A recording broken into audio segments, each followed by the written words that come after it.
I will hand it off to Jeremy Burke, who will be the moderator for our next session. Jeremy? Great. Thank you very much, and welcome everyone to our session on economic and financial decisions. We have 4 great presenters, each presenting a different line of interesting research. We will proceed in the order that's listed in the agenda. As in other sessions, each presenter will have 10 minutes to give his or her talk. Afterwards, we'll have a 5-minute Q&A session. To ask a question, please either raise your hand and I will call on you, or you can type into the chat box, which I will monitor. And with that, let's get started.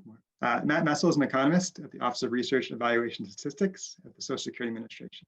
So Matt, I will turn it over to you. Okay, thank you. Okay, are you able to see my slide? Is it? Yep, coming through great. Okay, great. Okay, so this is some research looking at just data that might inform our agency's understanding of SSDI, or disability insurance claiming trends, both during the pandemic and afterwards. It's a really important question for our agency right now, just to plan staffing and budget needs over the coming months and years.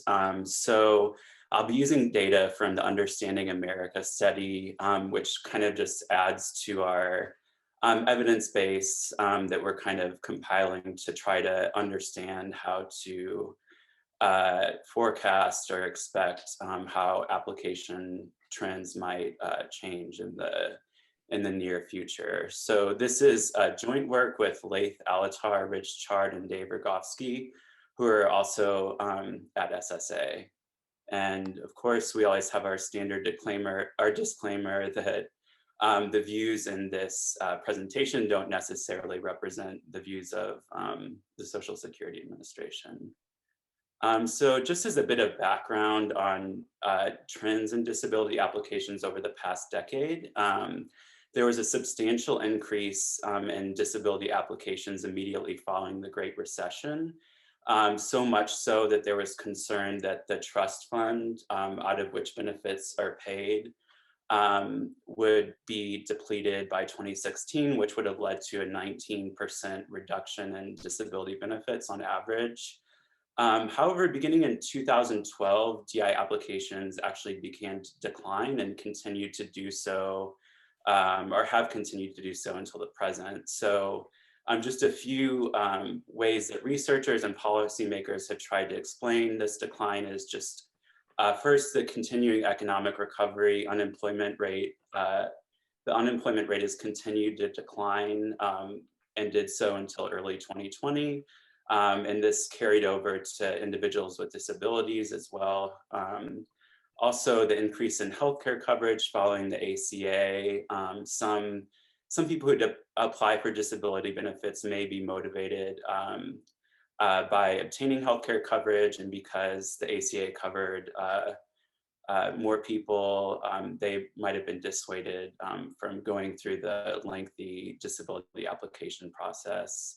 And then finally, transactional costs may have caused a decline in applications. So these costs are basically just anything that makes applying more difficult or more time consuming. So the research there is really focused on the closing of SSA field offices in some areas, which makes it harder for some individuals who prefer not to apply online to apply. And research has showed that in areas where field offices closed, applications declined by about 10%.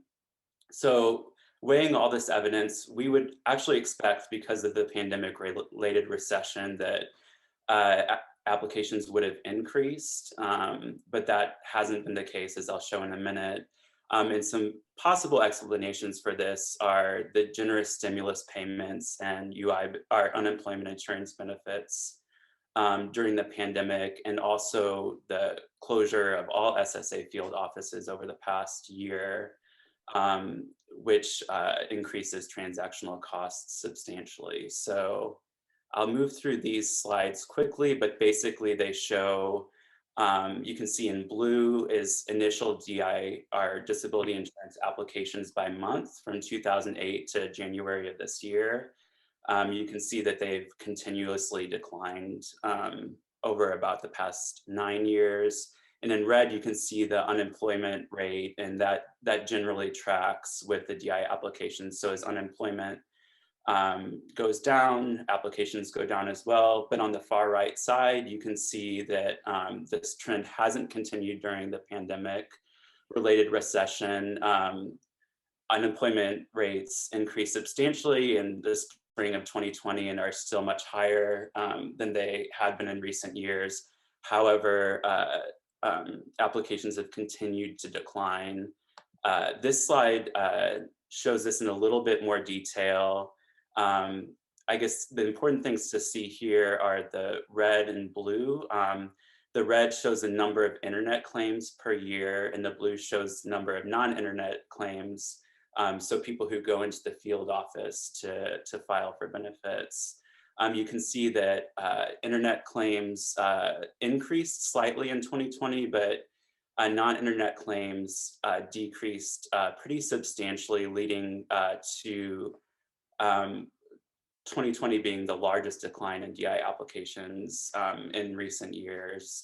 So this kind of indicates that those transactional costs may be playing a role and why applications have gone down. And we would expect that once field offices reopen fully, that applications will increase.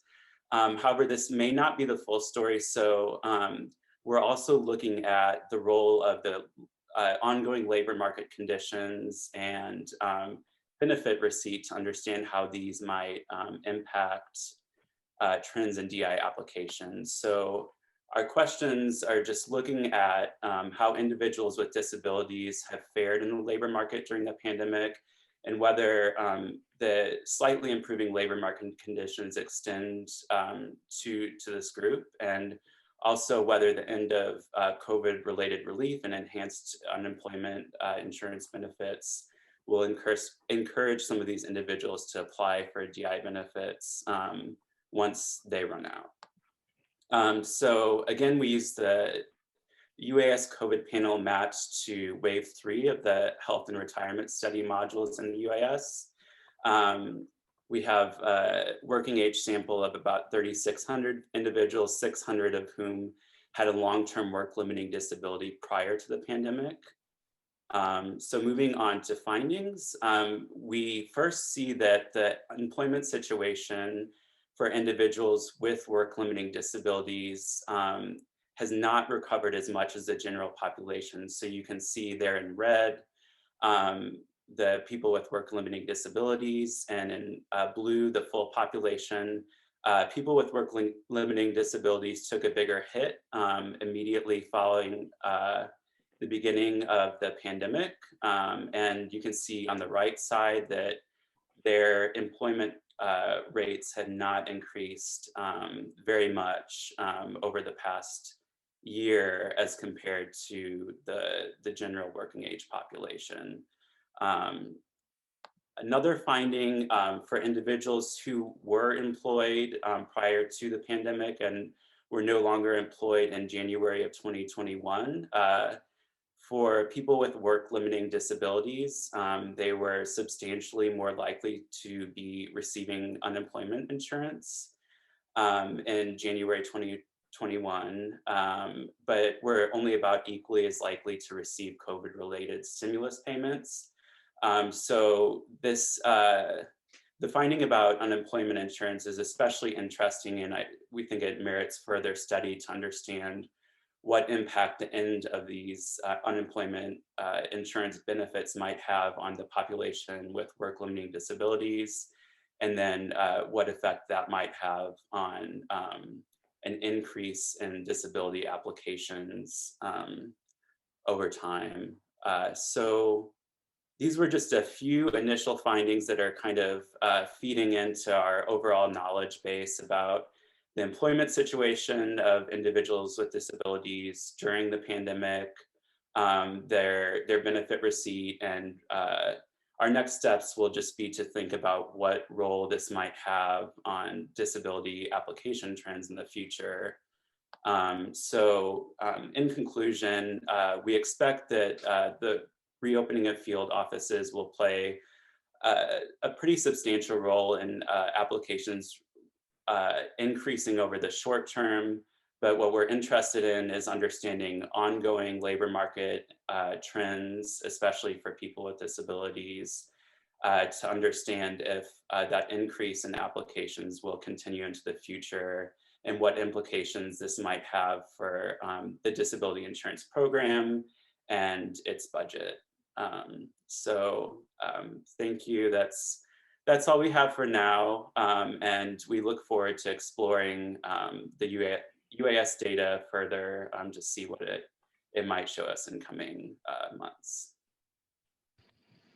Awesome. Thanks so much, Matt. So now we'll open it up to questions. If you have a question, please, you can either type it into the chat or raise your hand, and I will monitor both those feeds and try to call on you.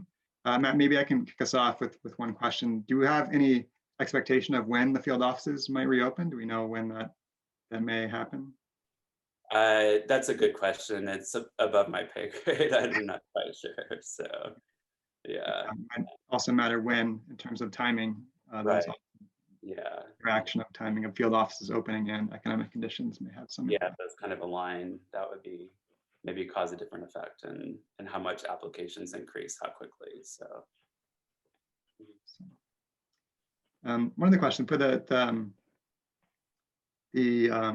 claims or the application data, was that for all of 2020 or is it only part of 2020 you have data for in the first slides that you were showing? That was for all of 2020. So if you only look at the months during the pandemic, the decrease was a little bit greater, especially for the first few months.